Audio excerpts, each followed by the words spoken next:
Second year, अस्सलाम वालेकुम।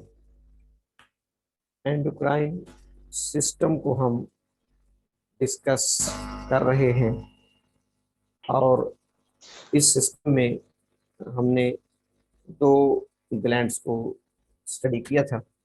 एक हाइपोथैलेमस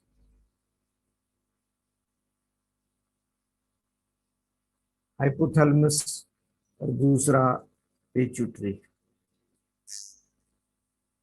इन दो ग्लैंड्स पर हमने बात की है, एक को हाइपोथैलेमस और दूसरा पिट्यूटरी। अच्छा, जस्ट मुझे कंफर्म कर दें कि ऑडियो वीडियो आपको ठीक आ रही है? ऑडियो वीडियो ठीक आ रही यस है? सर। आवाज ठीक है? जी सर, ठीक है। चलो ठीक है।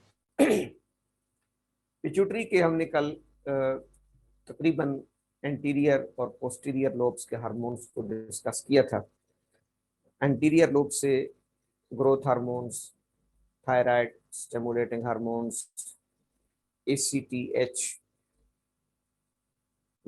Gonadotropin hormones, DTH, prolactin hormones. और पोस्टीरियर लोब से ऑक्सीटोसिन और ADH को हमने डिस्कस किया, एंटी डाययूरेटिक और ऑक्सीटोसिन। अच्छा, एंटीरियर और पोस्टीरियर लोब के अलावा पिट्यूटरी का एक तीसरा लोब भी होता है जिसको इंटरमीडिएट लोब कहते हैं। इंटरमीडिएट लोब, दरमियान वाला लोब जिसे कह सकते हैं। एक तो एंटीरियर लोब हो गया, सामने वाला लोब, एक पोस्टीरियर लोब हो गया, पीछे वाला लोब, और एक उन दो लोब्स के दरमियान में एक लूब होता है जिसको इंटरमीडिएट लोब कहते हैं, यानी मिडल लोब या इंटरमीडिएट लोब। ये भी एक हार्मोन सेक्रीट करता है, उसका पता होना भी जरूरी है। उस हार्मोन का नाम है MSH। MSH जो मिडल लोब है पिट्यूटरी का, वहां से भी एक हार्मोन रिलीज हो रहा है मिडल लोब ऑफ पिट्यूटरी से, जिसको कहते हैं MSH। MSH, इस MSH से बनता क्या है? मेलेनोसाइटिक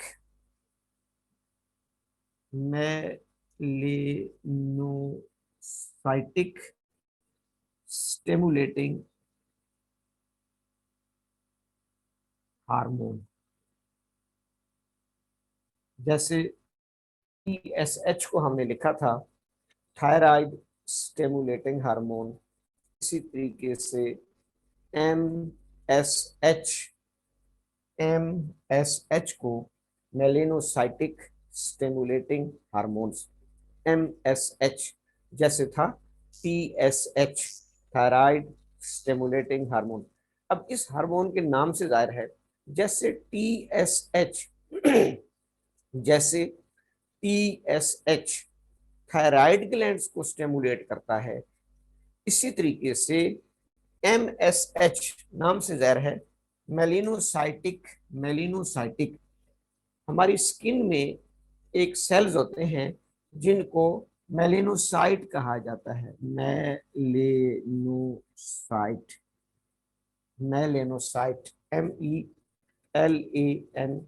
MELANOCYTE, मेलेनोसाइट। मेलेनोसाइट जो स्किन में पाए जाते हैं।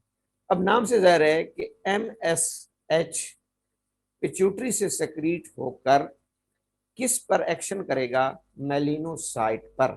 और मेलिनोसाइट्स कहाँ पर मौजूद होंगे? हमारी स्किन में। तो यूं इस मेलिनोसाइट्स का जो सेल है, मेलिनोसाइट नाम से जाहिर है, मेलिनोसाइट पर रिसेप्टर लगे हुए हैं, जो रिसेप्टर इस हार्मोन्स को रिसीव करते हैं, और उन रिसेप्टर्स के जरिए MSH एक्ट करेगा किस पर? मेलिनोसाइट पर। अब मेलिनोसाइट फिर करेंगे क्या? मेलिनोसाइट एक पिगमेंट को एक रिलीज करते हैं, सिंथेसिस करते हैं, प्रिपेयर करते हैं, जिसको मेलानिन कहा जाता है। मेलानिन। मेलानिन। मेलानिन ये हमारे स्किन में डार्क ब्राउन, डार्क कलर को मोस्टली कंट्रोल करती है। और मेलानिन एक बहुत बड़ा प्रोटेक्टिव एजेंट है, प्रोटेक्टिव केमिकल है, जो हमारी स्किन को सूरज की तेज रोशनी से बचाता है, अल्ट्रावायलेट रेज से बचाता है, तेज धूप से बचाता है, ताकि हमारी बॉडी के इंटरनल ऑर्गन्स जो है वो महफूज रहें सूरज की तेज छांव से, सूरज की तेज रोशनी से, अल्ट्रावायलेट रेज से। इन तमाम से बचने के लिए हमारे स्किन में सेल्स हैं जिनको मेलिनोसाइट कहा जाता है, और वो एक पिगमेंट को रिलीज करते हैं जिसको मेलानिन कहा जाता है। अब यही वजह है कि जो शख्स, अच्छा मेलानिन पिगमेंट ब्लैक कलर का जिम्मेदार होता है। हमारी बॉडी के अंदर 3-4 किस्म के पिगमेंट्स हैं जिनमें हीमोग्लोबिन है। हीमोग्लोबिन वो रेड कलर का जिम्मेदार होता है। इसी तरीके से 1-2 पिगमेंट्स और हैं जो ब्राउन कलर के जिम्मेदार होते हैं। मेलानिन ब्लैक कलर का जिम्मेदार है, ब्लैक कलर पैदा करता है। यही वजह है जिस शख्स की बॉडी में, जिस शख्स की स्किन के मेलिनोसाइट्स ज्यादा मिकदार में मेलानिन बनाते हैं, उन लोगों का कलर डल या डार्क होता है, नंबर 1। अब दूसरा, आपने सुना होगा कि धूप में या सूरज की तेज रोशनी में, जब वो इलाके जहां पर ज्यादा गर्मी पड़ती है, उन लोगों का कलर रिलेटिवली डार्क होता है, थोड़ा सा डल होता है, क्योंकि सूरज की रोशनी जब बॉडी पर पड़ती है तो ये मेलिनोसाइट्स बॉडी को बचाने के लिए ज्यादा से ज्यादा मिकदार में मेलिनोसाइट को रिलीज करते हैं। और जितनी मेलानिन, जितनी मेलानिन ज्यादा रिलीज होगी, उतना उस शख्स का कलर डार्क होता चला जाएगा। उम्मीद है कि ये बात आपको क्लियर हुई होगी।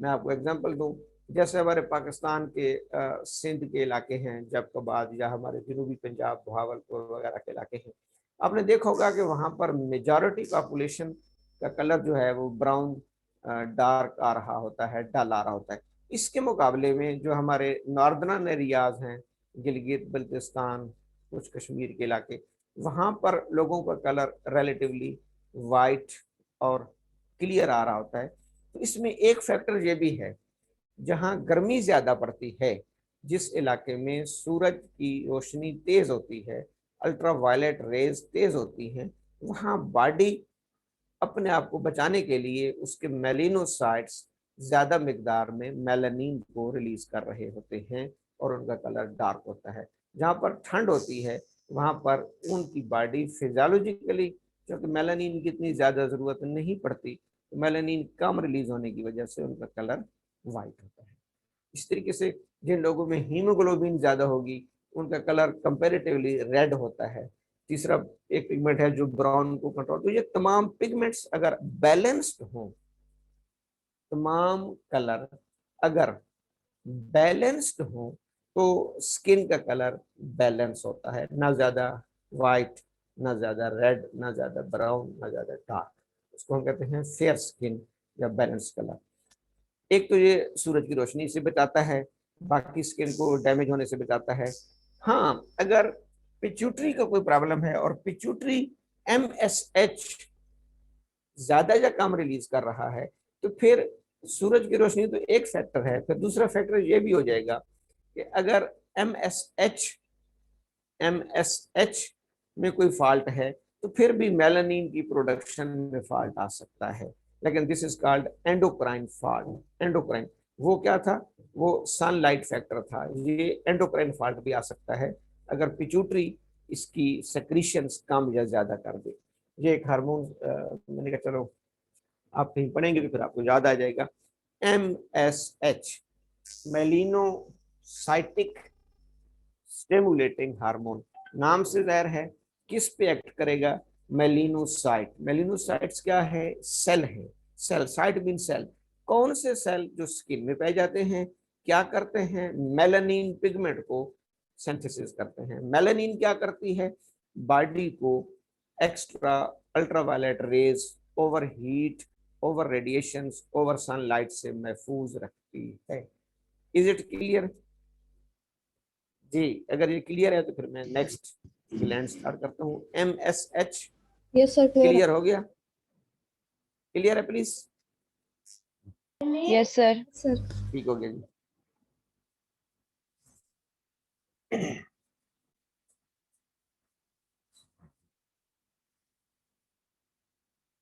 अच्छा, एक चीज मैं क्लियर कर दूं, क्योंकि हर चीज क्लियर करना जरूरी होती है।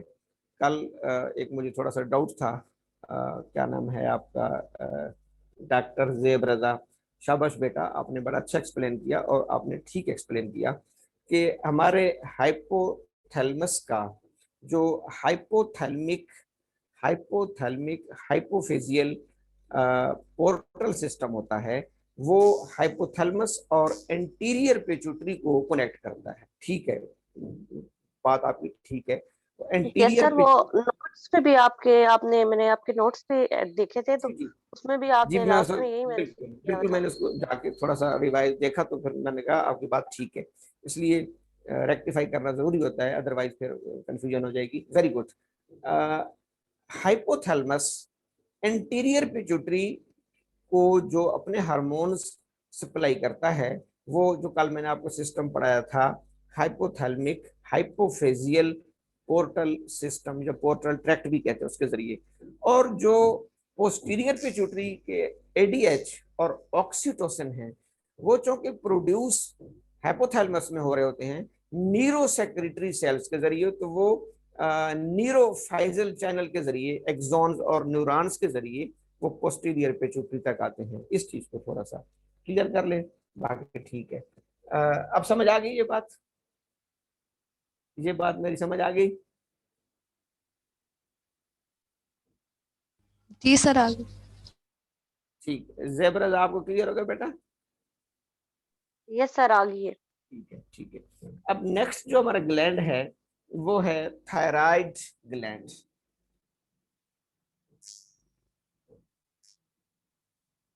Thyroid gland, thyroid gland, thyroid gland. अच्छा, इसमें आप ये भी कर सकते हैं कि जरूरी नहीं कि मैं आपको असाइनमेंट दूं या क्वेश्चन दूं, जो लेक्चर हम यहाँ पे डिस्कस करेंगे उसी को 1 मिनट की वॉइस में आपको जो भी चीज उसमें अच्छी लगी, जो भी चीज आपको पसंद आई या जो आपको अच्छी समझ आई, मैं ये चाहता हूँ कि आप एक दूसरे की वॉइस सुन के भी आप लोगों को फायदा हो जाए। कुछ स्टूडेंट्स absent होते हैं, कुछ का बाद नेट उस वक्त काम नहीं कर रहा होता, तो एक रिवीजन हो जाएगी। तो थोड़ा थोड़ा अगर आप हर स्टूडेंट 1 मिनट की वॉइस, अभी आज का जो लेक्चर है ना, उसमें 1 मिनट की वॉइस आप जो है ना, जो स्टूडेंट करना चाहें वो ग्रुप में बाद में कर देंगे। मतलब कोई MSH को एक्सप्लेन कर दे, कोई थायराइड को एक्सप्लेन कर दे, कोई बेशक हाइपोथैलेमस को, इसी इसी सिस्टम के रेलिवेंट 1 मिनट की वॉइस या 30 सेकंड की वॉइस आप कर देंगे तो वो दूसरे का फायदा हो जाएगा। नेक्स्ट हमारा ग्लैंड है थायराइड ग्लैंड। जैसे नाम से ज़ाहिर है, ये नेक पर पाया जाता है। ये जो हमारा पोर्शन है नेक का, इस जहाँ पर ये सिचुएटेड होता है। पुराने जमाने में इसको ग्लैंड ऑफ ब्यूटी कहा जाता था, gland of beauty, gland of beauty, खूबसूरती का वजूद। जमाने कदीम में इस ग्लैंड को कहा जाता था ग्लैंड ऑफ ब्यूटी या खूबसूरती का हदूद।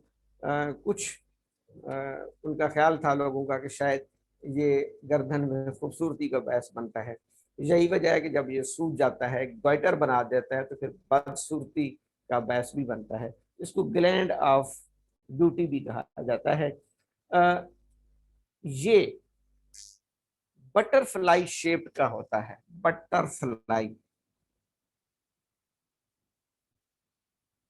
तितली की शक्ल का, तितली, बटरफ्लाई शेप। जैसे हमने पिट्यूटरी को पढ़ा था कि वो पी शेप होता है, बटर के दाने की तरह, तो ये जो ग्लैंड है ये बटरफ्लाई, तितली की तरह होता है।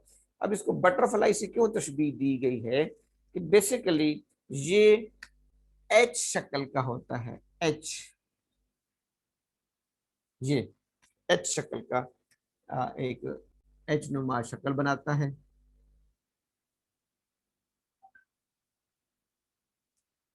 एच नुमा शक्ल बनाता है, जैसे एच की शक्ल होती है। अब जब एच की शक्ल ये बनाता है तो ये जो दरमियान में ये दो लोब हो गए इसके, ये तो राइट और लेफ्ट लोब हो गए, एक लोब ये हो गया मसलन राइट और लेफ्ट, दो लोब्स हो गए, और दो लोब्स को जो आपस में स्ट्रक्चर ज्वाइन करता है उसको एस्थमस कहते हैं, isthmus, ISTHMUS, isthmus. Thyroid isthmus भी कहते हैं इसे, थायराइड एस्थमस, ISTHMUS। वो जो एच के दरमियान में एक कनेक्शन होता है जो दो लोब्स को आपस में कनेक्ट करता है, उसको एनाटॉमी में थायराइड एस्थमस कहते हैं। इस ग्लैंड का जो एरिया है, जो इसका साइज है, वो 5 सेंटीमीटर लॉन्ग, यानी 5 सेंटीमीटर लंबा होता है, 5 सेंटीमीटर लॉन्ग,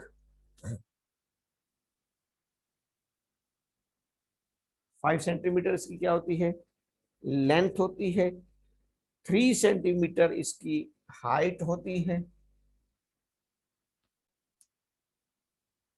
और 2 सेंटीमीटर इसकी विड्थ होती है, 2 सेंटीमीटर इसकी विड्थ होती है। तो ये यूं 5 × 3 × 2 का जो है वो एरिया बनाता है।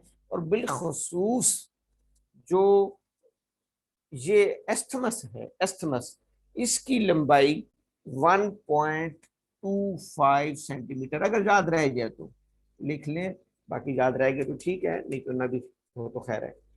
थायराइड ग्लैंड्स, इसको ग्लैंड ऑफ ब्यूटी कहा जाता है, खूबसूरती का वदूद कहा जाता है। शक्ल इसकी कैसी है, बटरफ्लाई जैसी। साइज इसका क्या है, 5 centimetre length, 3 centimetre height, 2 centimetre width. और इस दरमियान में एस्थमस की लंबाई कितनी है, 1.25 सेंटीमीटर, 1.25 सेंटीमीटर। अच्छा, थायराइड ग्लैंड्स थोड़ा सा विमेन में लॉन्गर होता है, longer in women than man, longer in women as compare to man. थोड़ा सा मैन की निस्बत विमेन में इसकी लंबाई ज्यादा होती है, longer in women than man. चौथी बात, प्रेगनेंसी के दौरान, प्रेगनेंसी में थोड़ा सा इसके साइज में इंक्रीज आ जाता है, increase in size during pregnancy, increases in the size during pregnancy, increases in the size during pregnancies। Blood supply इसको कौन दे रही होती है, thyroid arteries, superior thyroid arteries और इंफीरियर, ऊपर से नीचे से। तो बहरहाल इतना हमें याद रह जाए, इसको ब्लड सप्लाई कहाँ से आ रही होती है, इस ग्लैंड्स को थायराइड आर्टरीज के जरिए, थायराइड आर्टरीज, थायराइड आर्टरीज। और थायराइड वेन्स इसमें से ब्लड को ड्रेन करेंगी। ये थोड़ी सी एनाटॉमी में जरूरी होता है कि हमें अपने चीज के स्ट्रक्चर का पता होना चाहिए। Thyroid arteries will supply the blood and thyroid veins will drain the blood, blood को क्या करती हैं, ड्रेन। और फिर यहाँ पर थायराइड नोड्स होते हैं, लिम्फ नोड्स, यहाँ पर लिम्फ नोड्स होते हैं, जो आपने अक्सर देखा होगा कि जब इन्फेक्शन होती है तो वो सूज जाते हैं। लिम्फ नोड लिम्फेटिक सिस्टम का पार्ट होता है जो उसमें से लिम्फ को ड्रेन करता है। ये आपको हर स्ट्रक्चर में बेटा ये चार चीजों का जानना जरूरी होता है। तो कब आपको सेकेंड ईयर में है, एनाटॉमी का ये असूल है कि बॉडी का कोई भी स्ट्रक्चर हो, कोई भी, ये तो अभी हम थायराइड पढ़ रहे हैं ना, कोई भी स्ट्रक्चर हो तो उसकी उसकी ब्लड सप्लाई, यानी उसको आर्टरी कौन सी सप्लाई हो रही है, ड्रेनेज उससे वेन कौन सी ब्लड ले रही है, लिम्फेटिक सिस्टम में लिम्फ नोड्स, कौन सा लिम्फ नोड्स उससे लिम्फ को कलेक्ट कर रहा है। और चौथी चीज होती है नर्व सप्लाई, नर्व सप्लाई। ठीक है जी, ये चार चीजें हर स्ट्रक्चर में होती हैं। Nerve supply, blood supply, blood supply में दो चीजें आ जाएंगी, आर्टेरियल सप्लाई और वेनस ड्रेनेज। ये आप बस अपनी जुबान पर इसको ऐसे लिया कि आपको हर स्ट्रक्चर में ये चीज याद होनी चाहिए। Nerve supply, blood supply. Blood supply में दो सिस्टम हो जाएंगे, एक आर्टेरियल ब्लड सप्लाई जो ऑक्सीजनेटेड ब्लड सप्लाई करता है, वीनस ड्रेनेज, इसके लिए लफ्ज यूज होता है वीनस ड्रेनेज। चौथी चीज लिम्फ नोड्स, लिम्फेटिक सिस्टम, वहां से कौन सी लिम्फ वेसल्स किस किस करीब तरीन लिम्फ नोड्स में खुल रही है, उसको लिम्फ नोड्स कौन सा टच कर रहा है।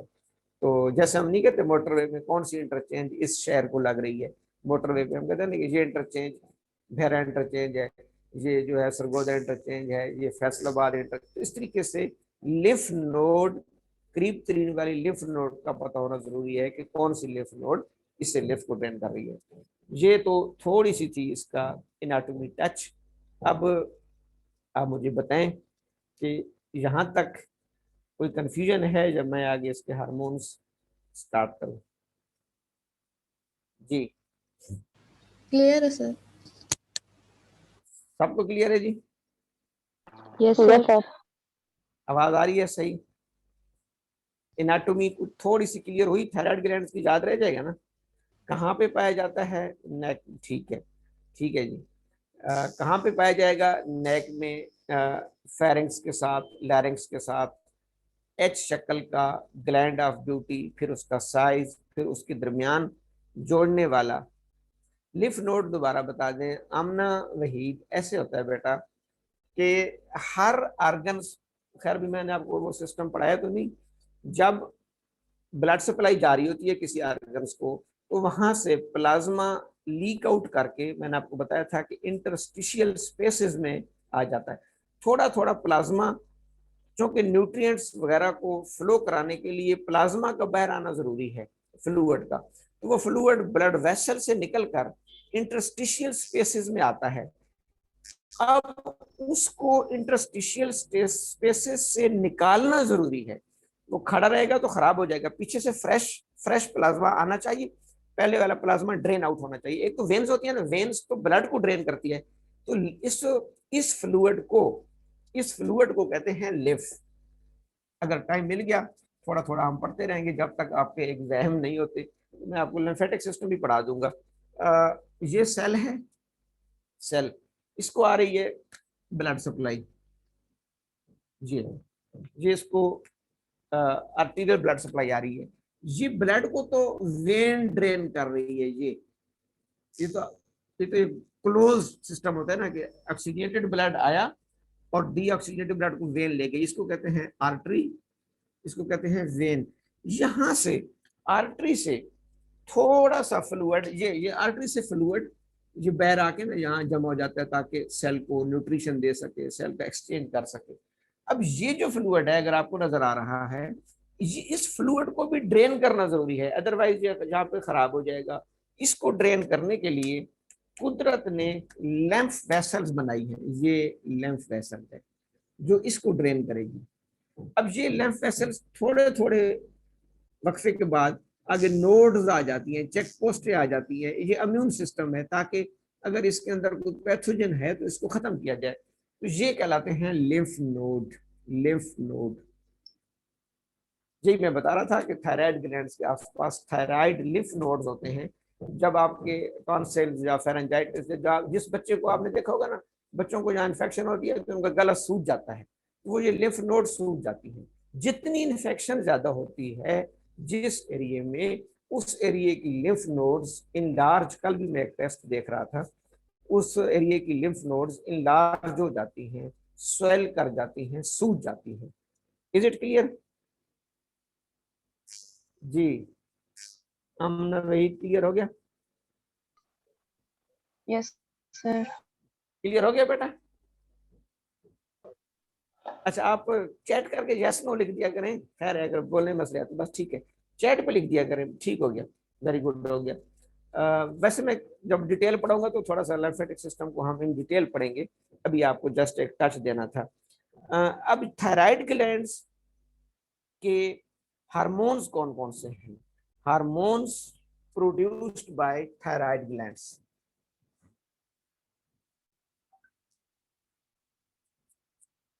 Hormones produced by thyroid glands. Hormones produced by thyroid glands. 3 hormones thyroid glands produce करता है। 3 हार्मोन्स, 2 को थायराइड हार्मोन्स कहा जाता है, 2 हार्मोन्स को कहा जाता है थायराइड हार्मोन्स। एक को कहते हैं T3 और एक को कहते हैं T4।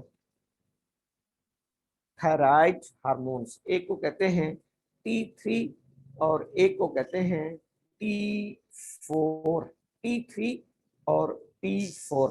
एक होता है पेप्टाइड हार्मोन्स, 2 तो हो गए थायराइड हार्मोन्स T3 T4। एक होता है पेप्टाइड हार्मोन्स, उसको कहते हैं calcitonin.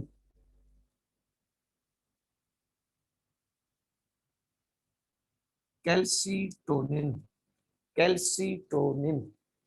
3 hormones thyroid glands secrete कर रहा है।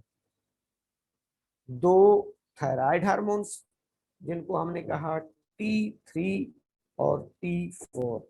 एक पेप्टाइड हार्मोन्स जिसको हमने कहा कैल्सिटोनिन। कैल्सिटोनिन, अच्छा कैल्सिटोनिन मुझे चूंकि आसान है, कैल्सिटोनिन तो सीधा सीधा बॉडी में कैल्शियम बैलेंस को रेगुलेट करता है। Regulate the calcium balancing in the body, in the blood. Blood के अंदर कैल्शियम के लेवल को कंट्रोल करता है। ना कैल्शियम का लेवल बहुत ज्यादा हो ना कम हो। अगर ज्यादा होगा तो उसको किडनी के जरिए एक्सक्रीट करा देगा। तो कैल्शियम के लेवल्स को मेंटेन करने के लिए थायराइड ग्लैंड्स हार्मोन रिलीज करता है जिसको कहते हैं कैल्सिटोनिन। कैल्सिटोनिन। अब रह गए थायराइड हार्मोन्स T3 और T4। सबसे पहले इनकी एब्रीवेशंस का पता होना जरूरी है। ये इन 2 हार्मोन्स का नाम आप बहुत सुनेंगे। डॉक्टर कह रहा है जी आप T3 T4 करा लें, T3 T4 में फर्क आ गया, थायराइड प्रोफाइल करा लें। तो इसको T3 T4 पहले हमें इनकी एब्रीवेशन का पता होना चाहिए कि इनसे बनता क्या है। Why these are called T3 and T4। अच्छा, 3 को केमिस्ट्री में या साइंस में ट्राई कहते हैं। Tri, tri, try. जैसे केमिस्ट्री की गिनती होती है ना, आपने पढ़ी होगी, 1 को मोनो, 2 को डाई या बाई, 3 को ट्राई, 4 को टेट्रा, 5 को पेंटा, 6 को हेक्सा, हेप्टा, ऑक्टा। आपने पढ़ी होगी, 10 तक तो मुझे भी आती है, उसके बाद नहीं आती। तो 3 को क्या कहते हैं? Tri, tri, tri. अब tri T3 tri iodo, iodine से है। आयोडीन को फिर इन शॉर्ट लिखा गया है iodo, IODO। Tri iodo thyronine, thyronine, thyronine. Tri iodo thyronine. कुछ बुक्स इसको ट्राई आयोडो टैरोसिन भी लिखती हैं, टैरोसिन, लेकिन ज्यादातर बुक्स के थैरोनीन लिखते हैं, तो मैंने इसको थैरोनीन लिखा है। शायद कहीं आप पढ़ें तो वहां लिखा हो टैरोसिन, टैरोसिन, लेकिन आप थैरोनीन ही लिखें। T3 tri iodo thyronine. Tri, tri का मतलब होता है 3 आयोडो थैरोनीन्स। 3, दूसरे लफ्जों में 3 आयोडीन्स की आयोड 3 आयोडीन्स की अटैचमेंट अगर हो तो उसको हम कहते हैं ट्राई आयोडोथैरोनीन। ट्राई आयोडोथैरोनीन। अब आप खुद मुझे बताएंगे, लिख के बता दें या जुबानी बता दें, T4 को क्या कहेंगे? T4 को क्या कहेंगे? शाबाश।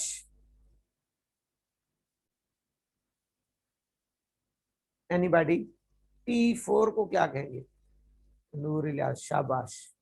टेट्रा आयोडोथैरोनिन, ठीक है जी, वेरी गुड। टेट्रा, टेट्रा क्योंकि 4 है ना, टेट्रा आयोडोथैरोनिन, टेट्रा आयोडोथैरोनिन T4, T3 और T4 कौन रिलीज कर रहा है? थायराइड ग्लैंड से। इसमें 3 आयोडीन्स की बाइंडिंग है, 3 आयोडीन चेन्स। वो आगे मैं थोड़ा सा बताऊंगा कि थायराइड ग्लैंड्स के अंदर एक मोनो आयोडोथैरोनिन होती है और एक डाई आयोडोथैरोनिन। तो मोनो और डाई आपस में मिलती हैं तो वो बना देती हैं ट्राई आयोडोथैरोनिन, और 2 डाई आपस में मिलती हैं, 2 डाई का मतलब 4 बन गया, तो वो बना देती हैं टेट्रा आयोडोथैरोनिन। एनी हो, इस लेवल पे अगर आपको क्योंकि जिंदगी गुजर जाती है और डॉक्टर्स को एब्रीविएशन जो है ना वो याद नहीं रहती, तो आपको इस लेवल पे अगर ये भी याद रह जाए तो बहुत बड़ी बात है कि why it is called T3 and T4, ट्राईआयोडोथैरोनिन, टेट्राआयोडोथैरोनिन। कौन सा ग्लैंड रिलीज कर रहा है? Thyroid gland. इन हार्मोन्स का भी ग्रोथ हार्मोन्स की तरह, अच्छा T3 T4 इसलिए हर पेशेंट्स में डॉक्टर करा रहे होते हैं, तकरीबन CBC 1-2 टेस्टों के बाद डॉक्टर फौरन कहते हैं जी थायराइड प्रोफाइल करा के लिए, क्योंकि T3 T4 के लिए हर सेल पर रिसेप्टर है, हर सेल पर इनके लिए रिसेप्टर हैं, यानी RT3 और R रिसेप्टर है RT4। हमारी बॉडी का तकरीबन हर सेल्स अपने ऊपर रिसेप्टर रखता है, RT3 और रिसेप्टर फॉर T3 और रिसेप्टर फॉर T4, और ये पिट्यूटरी से रिलीज होने के बाद ये डायरेक्ट हर सेल पर एक्ट कर रहे होते हैं। और हमारी बॉडी के सेल्स, टिश्यूज की ग्रोथ, एक तो ये मेंटल ग्रोथ में काम करते हैं, mental growth, neurons, nervous system, जिसको हम जहनी नशोनुमा कहते हैं, और एक ये फिजिकल ग्रोथ में काम करते हैं, फिजिकल ग्रोथ में। तीसरा मेटाबॉलिज्म कर रहे होते हैं सेल के अंदर, यानी प्रोटीन फैट्स का मेटाबॉलिज्म, प्रोटीन ग्लूकोज फैट्स का मेटाबॉलिज्म। वो आपने पढ़ा है कि न्यूट्रिएंट्स प्लस ऑक्सीजन, आगे एनर्जी रिलीज होती है, प्लस हीट। तो बॉडी के अंदर इनडायरेक्टली हीट प्रोडक्शन को भी कंट्रोल कर रहे होते हैं। तो कुछ लोगों को कम हीट महसूस होती है, कुछ को ज्यादा, कुछ के हाथ पांव ठंडे रहते हैं, कुछ के बहुत ज्यादा गर्म। बाकी फैक्टर्स के साथ साथ एक फैक्टर थायराइड हार्मोन्स का भी होता है, जिसको हमें चेक करना होता है।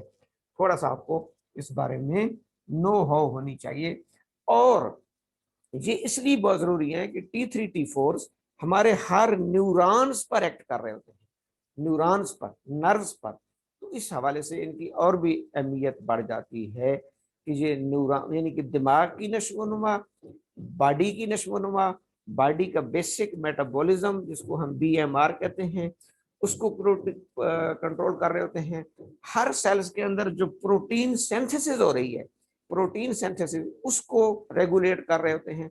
सबसे बड़ी इनकी अहमियत इस लिहाज से भी है, FSH सिर्फ ओवरी और टेस्टिकल पर एक्ट करेगा, प्रोलैक्टिन मेमोरी ग्लैंड्स पर एक्ट करेगा, ACTH एड्रीनल ग्लैंड पर एक्ट करेगा, लेकिन ये हार्मोन्स, थायराइड के ये हार्मोन्स हर सेल्स पर एक्ट करते हैं, हर सेल के ऊपर इनका रिसेप्टर मौजूद है। अब एक मुख्तसर बात, बाकी फिर हम कल पढ़ेंगे। अच्छा, जब भी डॉक्टर आपको कहेगा या आप किसी को एडवाइस करेंगे कि थायराइड प्रोफाइल करा के लिए, थायराइड प्रोफाइल टेस्ट के हवाले से बता रहा हूँ, थायराइड प्रोफाइल, इसके मुख्तसर मुख्तलिफ नाम हैं। आजकल इसको थायराइड प्रोफाइल कहते हैं, इसको पुराने ज़माने में TFT भी कहते थे, थायराइड फंक्शन टेस्ट। जैसे LFT होता है ना, लिवर फंक्शन टेस्ट, इसी तरीके से होता है TFT, thyroid function test, thyroid function test, thyroid profile और थायराइड फंक्शन टेस्ट। अब यहाँ पर आपको बात एक समझनी है कि हालांकि थायराइड ग्लैंड्स के हार्मोन्स दो हैं, थायराइड हार्मोन्स अभी आपको मैंने लिखवाया ना, थायराइड हार्मोन्स कितने हैं? दो, T3 और T4। लेकिन थायराइड प्रोफाइल जब भी आपके सामने आएगा उसमें 3 हार्मोन चेक किए जाते हैं। तीसरे का नाम है TSH। इसका पूरा सेट होगा। थायराइड प्रोफाइल में हमेशा हर लेबोरेटरी आपको 3 हार्मोन्स बताएगी, TSH, T3, T4। अगर हमने थायराइड प्रोफाइल लिखा है, अगर हमने सिर्फ TSH लिखा है तो फिर वो हमें TSH बताएगी। अब यहाँ पर अक्सर डॉक्टर्स को ये कंफ्यूजन होती है कि ये तीनों हार्मोन्स थायराइड ग्लैंड्स के हैं। यहाँ पर बेटा प्लीज अपने अपने कॉन्सेप्ट्स क्लियर कर ले। लैब्स में इनका प्रोफाइल इकट्ठा चेक होगा तीनों का, लेकिन ये बात आपको क्रिस्टल क्लियर होनी चाहिए कि एक्चुअली ये दो हार्मोन्स थायराइड ग्लैंड्स के हैं। TSH जो है ये पिट्यूटरी का हार्मोन है, ये आपको पता होना जरूरी है। लेकिन हम इसको प्रोफाइल में चेक क्यों करते हैं? क्योंकि इसका लिंक थायराइड ग्लैंड से है। रिलीज पिट्यूटरी से होगा, लेकिन लिंक इसका किसके साथ है? थायराइड ग्लैंड्स के साथ। जस्ट 2 मिनट रह गए, मैं एक कोशिश कर दूं, एक मुख्तसर सी रिपोर्ट आपके साथ शेयर कर दूं।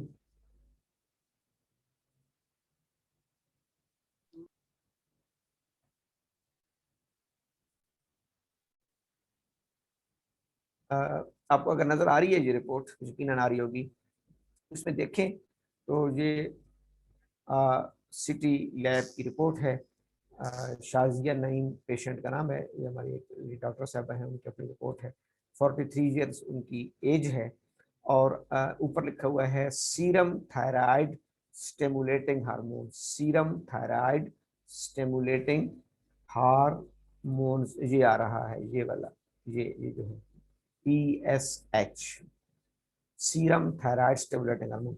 अब उसने टेस्ट का नाम लिखा है सीरम थायराइड, क्योंकि मैंने खुद ये टेस्ट कराया था तो मैंने उनको कहा था कि आप सिर्फ TSH करा लें। अगर यहाँ मैं लिखता कि आप थायराइड प्रोफाइल करा लें तो फिर TSH, T3, T4 तीनों के रिजल्ट हमें लेबोरेटरी देती। उसने सिर्फ TSH कराया है। ये पेशेंट्स की वैल्यू है 2.731 माइक्रो इंटरनेशनल यूनिट पर millilitre, 2.731 micro international unit ML। आगे ये आ रही होती हैं रेफरेंस वैल्यूज। बच्चों के लिए 1 हफ्ते से कम बच्चा है, 20 हफ्तों में, 21 हफ्तों, ये प्रेगनेंसी के दौरान भी आ रहे होते हैं। अच्छा, एडल्ट में अब इनकी चूंकि एज अगर आपने देखी तो 43 साल है, तो ये इस लैब में आएंगी 21 साल से 54 साल वाले कैटेगरी में, 21 ईयर से 54 ईयर्स। तो इसमें हमें ये बताती है लेबोरेटरी कि कम से कम 0.4 होना चाहिए और मैक्सिमम 4.2 तक